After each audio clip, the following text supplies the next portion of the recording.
Hello, everyone. So, today we're here to talk about something that's, I think, very close to heart, and probably a lot of people who start out, or even people who are working now, have experiences when friends and family ask them for work, right? So, sometimes, you have that time when friends and family are asking either for free work or work that they say they'll pay for, but then you don't really get that in writing, and then yada yada it goes, as you know. So I'm not sure if uh, I know anyone who started out who's not experienced that, because I mean, when you first start out in your career, usually your first customers are probably people you know or your friends and families. So this is the main question. I just came across this article from the Freelance Union Act, which I really, really recommend as well too. And it's called When Freelancing and Friendship Don't Mix. So I'm going to put this link in the thing below first. I'm going to write this comment down. So for anybody who wants to follow along or kind of read this blog as well too. So it's about freelancing and friendship. And then they talk about how they freelanced, and then they have a cautionary tale where this person says that a friend of theirs asked them for help in freelancing on a book project. And because like they've worked on this several projects with this person before, they didn't kind of make the proposal, this phone consultant, legal contracts and stuff. So then because they think that they've worked with this friend before, then they probably would get paid. So then they waited, and then a year passed by. Basically, they didn't get paid until a year after, and after they sent a demand letter with a lawyer. So now this is a really big question, because me coming from Thailand, and like because like my family supports my studies and everything. So I take a different view on this, but definitely I also have advices which might not always fit with my lifestyle, but also like for general as well too, in depending on your situation. So the main question is, when your friend comes over with to find you and say, hey, like can you do some work for me and for free and stuff? Should you do it for free, especially if you're a professional? Or the other next question as well is, should you make a contract? So my answer to this is, uh, if you don't really care about money and don't expect to get anything back, then probably it's like if you don't have a contract, just expect not to get paid, uh, or be willing to lose that money. So why I say that is because, like, like sometimes you'll have a lot of friends, and in life they're gonna ask you for different things. And we'll also get to the question of how do you ask people to pay you when they ask you for free work as well too. So the first thing that we get back to first is, if your friend is asking you, "Hey, I have this gig coming up. I want to do like a logo or something like that. Should you have a contract?" And the answer, of course, by default is, if you're taking this as a client, a customer, and a client relationship, yes, you should. And also, as one of my friends, Steven, also mentioned before on another Facebook post as well, that be ready to lose that friendship if you don't have a contract and you're expecting to get money back. It's the same as if someone owes you money as well too. If they say, "Oh, can I borrow $5?" Right? And you expect to get $5 back, then you should have some kind of either collateral, or like letting them know that they have that obligation. And you might think, for $5, oh well, I can lose that money. That's fine. But if it's something for, like, oh, can I borrow like 300, 400, or whatever? If you feel like, like I'm expecting this money back, then definitely you should have some kind of contract or written contract. I've been also watching some of, like, similar to Judge Judy. It's called Judge Rinder on British show, and it's also about that if you don't have a contract and you go to court or even small claims court, basically you don't really have a case. So that's really for self protection, and this has happened like with many different people as well too. So my suggestion would be have a contract. But also, where do you get a contract, right? So on this website, the Freelancer Union Act, there's also another one too called ANCO, which I always recommend to different people, even though right now it's run by Fiverr. But basically, this website also has contracts you can start with, as normal. If you're not using a lawyer, then it's the degree of trustability is different. But always have something written down is better than having nothing written down. So like on Ancro, there's contracts you can use as well too. So it's very, very simple. Or just having something as simple as, on this day, I this even if you are saying you're working for a friend, you don't want a big formal contract. At the very least, you should have some kind of written thing that says like, oh, on this day to this day, I'm working on this type of project. Like for example, I'm making a logo for Denise or something. I don't have a friend named Denise, so I'm making a logo for Denise, and then Denise says she'll pay this much, and then like by the end of the project or something like that, and then you can both sign it up, sign on it, or something like that. At least it's like a little bit of a having some kind of like written agreement as well as keeping track, because otherwise at the end of the day they might say, oh, but there wasn't contract, there wasn't anything, there wasn't that.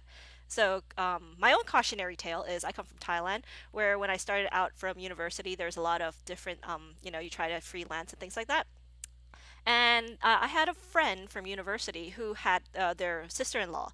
Their sister-in-law was working for a company. It was like a company with a very like a famous soybean milk type of thing. And then they were trying to do a commercial for a movie theater. So this was when I was college, probably around 10, almost 10 years back. And so they said they were going to do a commercial. It was a 3D commercial. And the first red flag I should have realized was they said that, oh, their last designer wouldn't hand over their files. And I was like, oh no, why wouldn't they do that type of thing, right? I mean, later on I found out why. But so basically, this company, the sister-in-law of my friend said, "Oh yeah, we wanna have this commercial done. It's in 3D. We need it in a month, and it's gonna go to theaters in Thailand." And I was like, "Oh, this is an exciting opportunity." I was like, "A month is kind of very tight, but if it's like a 30-second kind of thing, maybe that should be fine." But we really need to stick to the storyboard. We really need to stick to the action. And they say, oh yeah, we've got a storyboard. I'll say, oh, that's good. And we've got a character design as well too. But we want to make sure that it doesn't like exactly look like the one that the other designer did. So I was like, okay, got the storyboard, got the character. What else? What could go wrong? First rookie mistake out of school.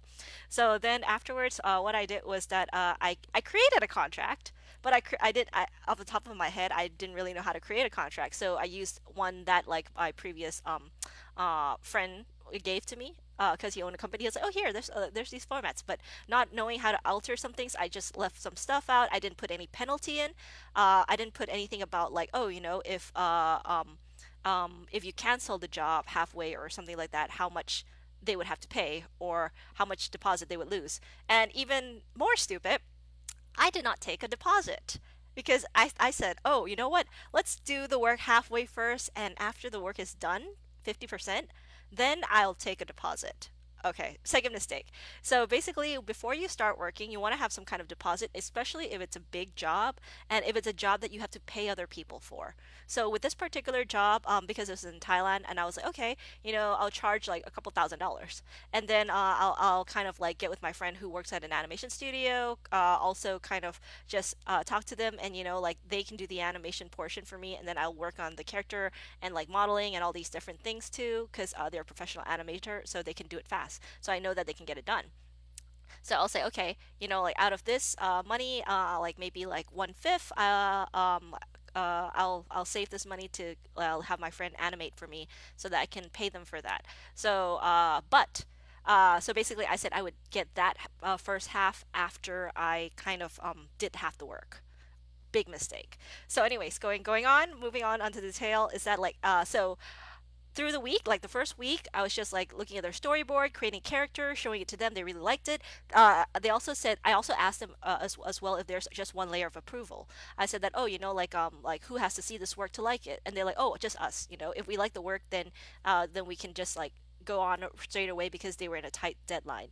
So I said, okay, that's perfect. So then as we're going along, there starts to be little creeping changes. And stupid me, I did not write how many changes they could make as well too. So as we go along, they're like, "Oh, the storyboard. We kind of need to tweak this a little. Can we have can we have like instead of one bean jumping, can we have like five bean jumpings?" And I was like, let me ask my friend first." My friend's like, "Oh well, it's not too big of a deal because like there's the like kind of like you can repeat the animations, but also that cuts into render time and everything as well." So I was like, okay, maybe we can accommodate for that. Then we change the storyboard a bit, and then we get to the character design. Oh, can we add a red hat on it? I was like, you want to add a red hat on the character? And I was like, okay, it doesn't seem too difficult to do. But then you see there's this escalating thing where they start first question, then they go on and on a keep asking for more and more requests. And then until I was like, hey, you guys, like, like we have a tight deadline. This is already half the month is gone. It's already been 15 days. We've already finished like a preliminary animation test, like of like a crowd scene of little beans jumping into like the little soy milk packaging, which my friend did because they were really fast. And then the afterwards the person was like, oh, like, well, if you don't get what we want, if you don't get it exactly how we want it, then our boss is not going to give us the money to give you the money. And I was like, wait a minute, where did this boss come from? I thought you guys said you were the ones approving the money, and you guys said you weren't going to change the storyboard. And they were like, no, we can't approve, without the boss liking it, we can't give you any money. And then they were like, oh, but why don't you just send us a sample first so we could take a look at it? So I was like, oh, that's not right. So I made a really small sample, watermarked it as well too. And then like, so that was like maybe like almost 20 days in, and I was like, dude, we're not gonna make it. It's such a tight deadline. You want a 3D animation for like in 10 days, we got to do it, and you still don't know if you like it or not, or you need us to show the boss, and I still need to finish this stuff. And so like when I said those stuff in, then they just totally just disappeared. Now I sent them an email, I sent them all these things, and then they were like, just didn't reply back. They're like, oh, we don't want to, like, continue this work. And I was like, well, if you don't want to continue the work, you still have to pay, the deposit and stuff like that. But being in Thailand, you see, stupid, the contract wasn't very tight. And I did say myself that, I'll get the deposit after half the work is done, which in the beginning I did not do, because I should have gotten the deposit in the beginning, so that I could say that, there's a non-refundable deposit part of it. If they don't like the work, at least like this much they can't take it because I've worked on it already. So then like instead, at the end of the whole story, it's that basically they just disappeared, like refused to talk to me and stuff like that. And then I ended up paying my friend with my own money. So you see, it's like losing money, because the other thing is, if you're asking somebody to do work with you and it's a work, you also have to be prepared to pay them as well too. Even if your friend's like, oh, you know what, it's okay, I didn't get, you didn't get paid from the client, but that's not their business. It's your business. You're asking someone else to do work for you. Therefore, you kind of have to kind of take responsibility for that payment as well. So instead, I ended up losing like maybe a couple $1,000s. And being in Thailand, fresh out of graduation, that's like basically my savings for the whole year that I've worked for. So gone in just one jiffy of an eye. And I was like, damn it. For that lesson, then I started to realize how important having a contract is. And not just that, especially if people are referring other people to you, just because they're friends doesn't really mean much. As well as, like, I don't think I talk to that friend anymore, even though it's not really their fault, it's their sister-in-law fault, but still, there's this thing, it still became awkward.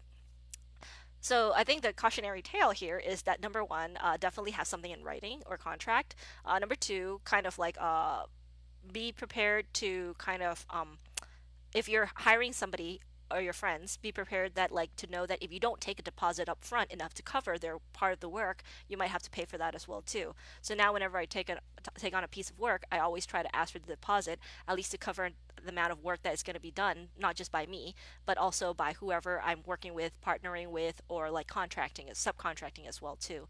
And also have to kind of ask permission to subcontract as well too, because sometimes if you're getting work from a company, they're expecting you to do the work. And if you don't tell them, hey, like, I have like people helping me with this project, then they're going to be like, oh, maybe there's an NDA, this is a secret project. If you want someone to work with you, you need to get permission so they can sign the form as well too and be on a contract as well. So definitely keep that in mind if you're working on a project with more than one person, which further down the line, if you're freelancing, or whatever, you're probably going to be doing that as well too. So the second part is asking the question of, should you do free work? So for me, like I said, my answer might be a bit different because, like, my parents pay for my whole education.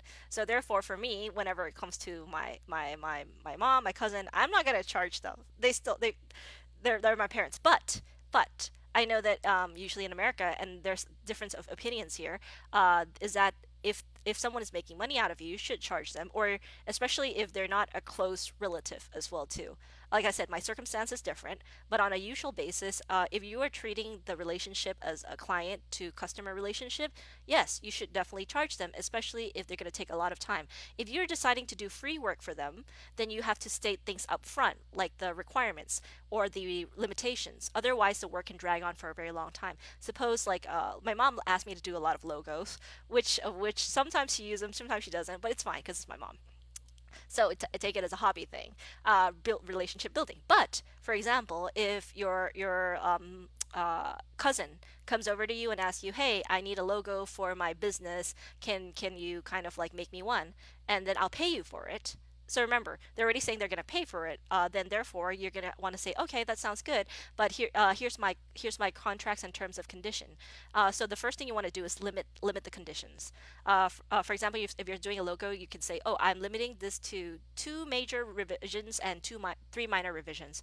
So major revision could be like, "Oh, I'll show you some work. Like if you like these ones, then we'll work and revise of this and make minor changes, like to the color, to the font, or whatever." But those are minor after the two major revisions. Otherwise, it might cost extra because that's extra time that you're putting into it without like agreeing upon. Otherwise, a work that you thought could take maybe, oh, this work will just take me 10 hours to do.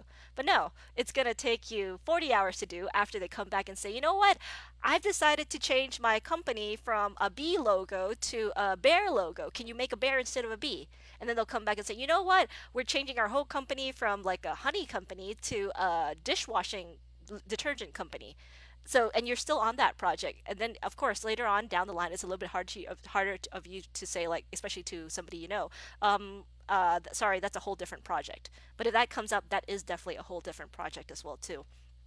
Now, when you're also giving all these terms and conditions, sometimes people will ask you like to do work for free, and they might say things like, "Hey, can you do this for me?"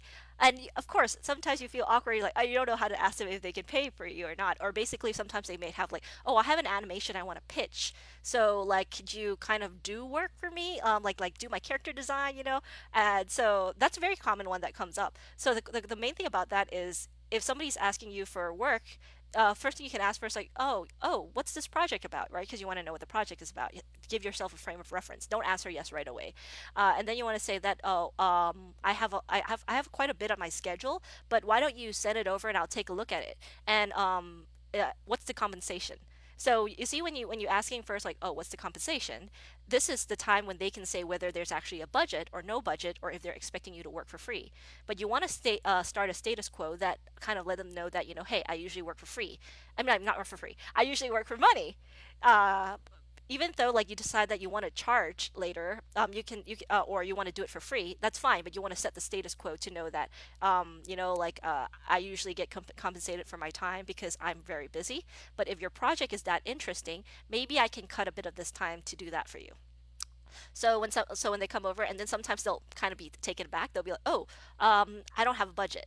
So you can say that, or you can say that, like, "Oh, like, so is there no budget at all?" Like, I can work on a very low budget as well too. Or like, if you want something like if you want it without charge, why don't you send over the stuff? I can take a look at it as well too. But usually, for me also, it'll be like, "Oh," or maybe I can see if someone's interested. But if you actually give compensation, people would definitely be more responsive and you'll get better work, especially if it's a work that's paid.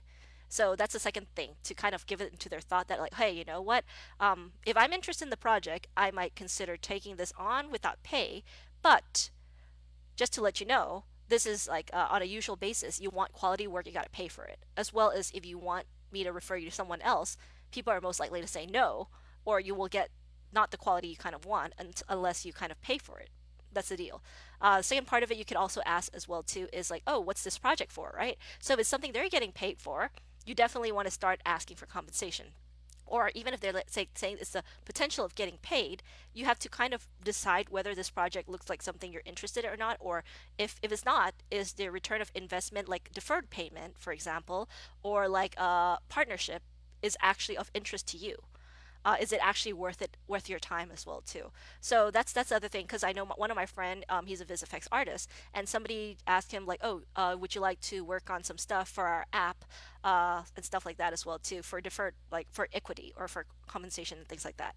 So those are also different like situations. In those situations, I always ask the people to look at, like, when people partner up with you, basically before you get your investment back, you might have to wait a long time. Depending on who they are, what their background is. Do they have a background in business? Do they have any financier?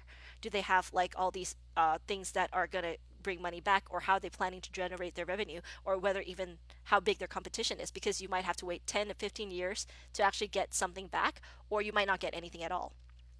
And so those are things that you kind of have to keep in mind whenever you're doing work for somebody that you don't have a contract on, or they ask you like that it could be deferred payment based on how the project works out. You might be prepared not to get any money on that at all.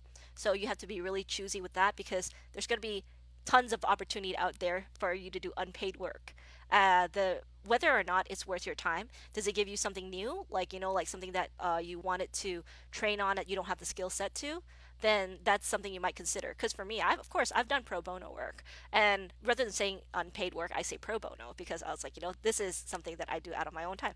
But basically, sometimes I do that because I don't have experience enough to actually do that, and I'm actually investing my time in learning as well on that route as well. But then that's also something that I have to have people actually know that, hey, because I am actually learning how to do this, the quality you might get is not probably going to be professional quality as well too. So the second one is family. It's like, so then your family comes up to you and be like, hey, you're a graphic designer, right? Why don't you, help me do some stuff for free? Same thing that we're talking about right now first. Then, like I said, my situation is different. So then for your case, you have to kind of evaluate what your relationship with your family is like. Also that sometimes if you have student loans and things like that as well, you can always think about like, okay, they're going to ask you, like, hey, mate, can you do this for me? Then like, I'll introduce your business to other people. If you're just starting out and you're trying to build your portfolio, you could always do that, or ask them like, oh, well, if since I'm not being paid, can you get me lunch, or like, can you kind of like, is there like, or at least gas money or something like that. That like, if you have to put in your own money, that's the thing that you have to come up with and say, oh yeah, I can do this for you, but I also like, like, this is cutting into my working time and stuff like that. Those are things that you could always bring up, and it depends on how your relationship is to kind of build that up. Then there's also the question of, like when, this is even like I said, even not just with freelancing, but also if friends owe you money, how do you ask for it back? I mean, it's obviously it's money that belongs to you, but as time passed, there's this very weird thing that like I get awkward too, to ask people like, hey, could you give me the money that you owe me back? It's some kind of weird psychology, right? It's like you have to kind of apologize for something that you didn't do, or it's same as like being appreciative of stuff that you don't actually even like, well, whatever. You're trying to be nice to people. So definitely, if you have a contract, that will be a way easier to do, because if it comes to hardball, you have to send a demand letter, and this also comes to the questions of relationships and friendships, right? For me, I was like, if that person, if they're willing to kind of like not pay you what they said they would, and change their attitude to one that shows that feels like you're ungrateful for all this opportunities they're giving you to do free work, then you kind of want to reevaluate that friendship. Now, if it's for family, it might be a little bit harder, because you're like, oh, dude, your mom's like, how come? Like, well, like I said, it's different for my family, but maybe let's say cousins. If your cousin come over and say, oh, like, I'm just trying to give you an opportunity here. Why don't you take it? Well, you can always say, like, thank you for the opportunity, but I don't want to do like, that's not, I don't have that time that right now. But in terms of getting money back, they're like, I'm trying to give you exposure. I'm trying to give you like opportunity here, and you're here demanding money. Oh my God, that's so like, why are you so ungrateful? Stuff like that, right?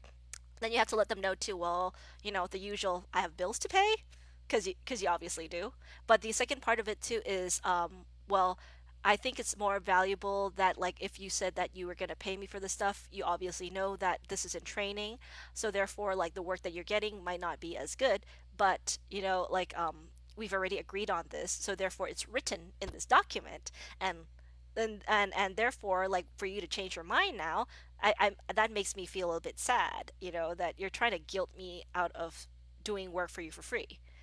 So definitely, what about if you also have already are in the situation, right?